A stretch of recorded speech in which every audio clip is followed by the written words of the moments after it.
Welcome back to the Market Frontlines right here at PDAC 2026. I'm Lyndsay Malchuk. When capital starts hunting for real assets and real metals in safe jurisdictions, the smart money looks for scale. It looks for strategy and timing. My guest today brings all three. Greg Johnson, CEO of Metallic Minerals, is building one of the most compelling critical metal stories in North America. With district-scale ground, aggressive exploration, and exposure to the metals driving electrification and infrastructure demand, he's not chasing. He's positioning for structural supply gaps. Greg, it's so great to have you here, and this is a fabulous show to see you at and learn more about your projects. Absolutely. Great turnout this year. I think it's one of the biggest crowds since the last cycle. I heard that they've broken attendance records this year. Yeah, it's great. There's a great vibe here. Yeah. Lots of interest. Yeah. Last couple of days. So we have a lot of audience members that definitely know about you. We do have some new ones that are definitely out there. So why don't you just kind of give us the high level about your company and your projects? Yeah, you bet. Metallic Minerals, you've got two key projects, the Plata project in southwestern Colorado. This is an emerging copper, silver, gold PGM resource. Newmont is a strategic investor in the company focused on this asset and the potential to be really what we believe could be a world-class system. Then a second asset located in central Yukon territory in one of the world's highest grade silver districts, next to Hecla Mining, who is North America's biggest silver producer. And their silver mine there is the largest operating silver mine in Canada. It's Hecla's highest grade mine, and we control the other half of the district. Hosted our first resource on that project in 2024 at just $22 an ounce, so lots of room to be able to improve on that. And both these projects are going to have ambitious drill programs in 2026. Oh my gosh. Well, already that sounds like exciting news right out of the gate. I want to actually talk about that district scale advantage that you have.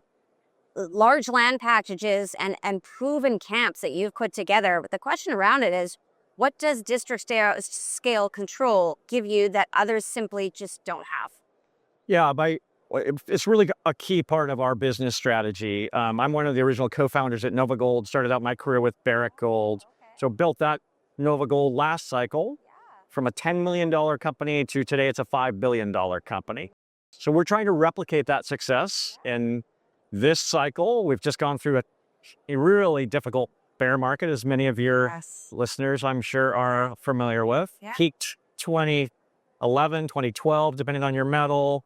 So it's been a 15, 16-year bear market for the juniors. Yeah. Really difficult time to raise capital, but those difficult times to raise capital are great times to pick up large-scale assets as a junior because you can do an attractive deal for your shareholders. So we've gone after systems that have scale. We want to see a system that's measured in kilometers, that makes grade, and that has a geologic model that we can point to in the world to say there's a world-class mine that looks just like this. Right. Now, we touched a little bit on safe jurisdictions. You are across the borders. What are you seeing?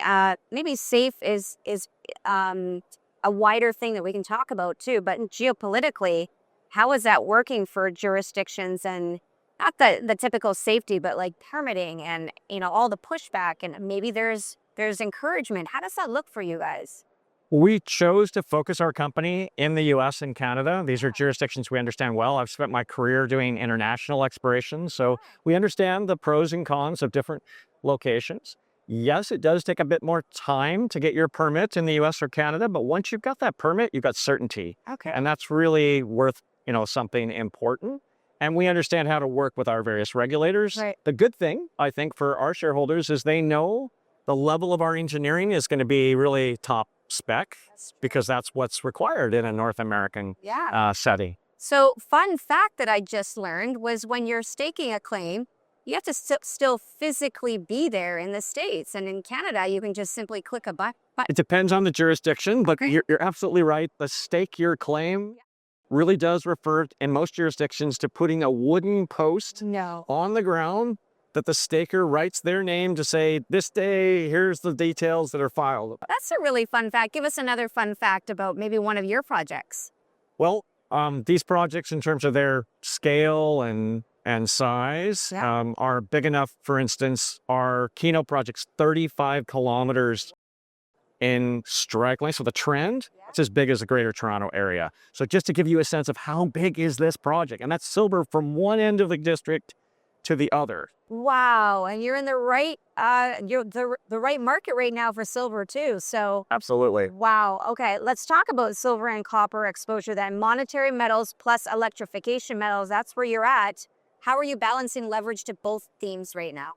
Yeah, so first of all, there's a real scarcity in silver, but particularly primary silver, and this is where most of the value is silver. Yeah. Very scarce. There's only a handful of them in North America, so we're one of those. Well, people don't really understand that silver is usually a secondary. It's not the primary. That's right. Usually produced as a byproduct of either gold or copper or lead or zinc from mining.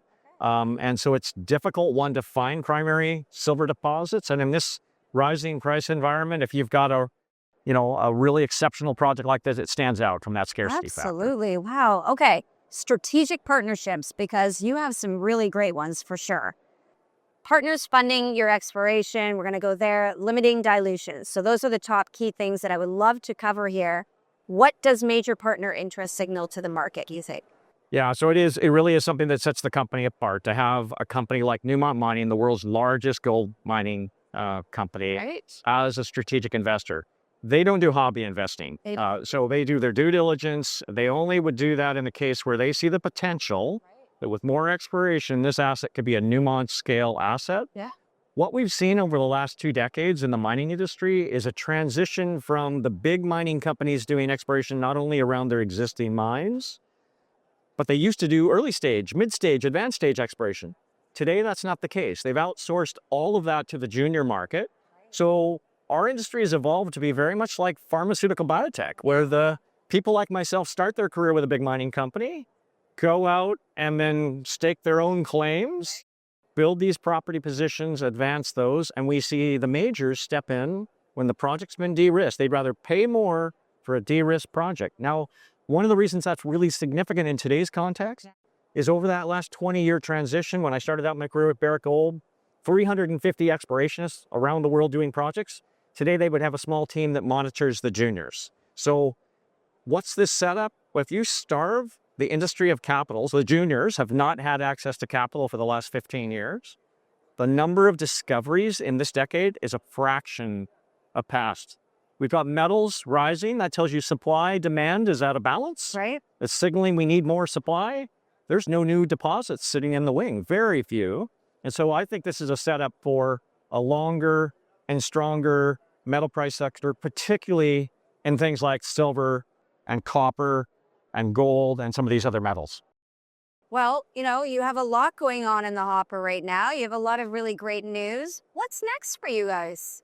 For us, we're in that rapid resource growth phase, which is an exciting time for our shareholders. We're growing value. And then over the next couple of years, we'll be advancing towards feasibility. And this is the opportunity to really grow value for shareholders as we both increase the size of the resource, but that enterprise value per ounce or per pound as we advance that project towards development and production. Wow. Well, thank you so much for sitting with us and just giving a little peek into what's happening over there. And I definitely would love to have you back and just dive a little deeper. Well, thanks for having us on. Absolutely. Again, that was Greg Johnson, CEO of Metallic Minerals. From strategic project execution and drill insights to where the next big value drivers will really lie in critical metals, this company is delivering pure market ammunition.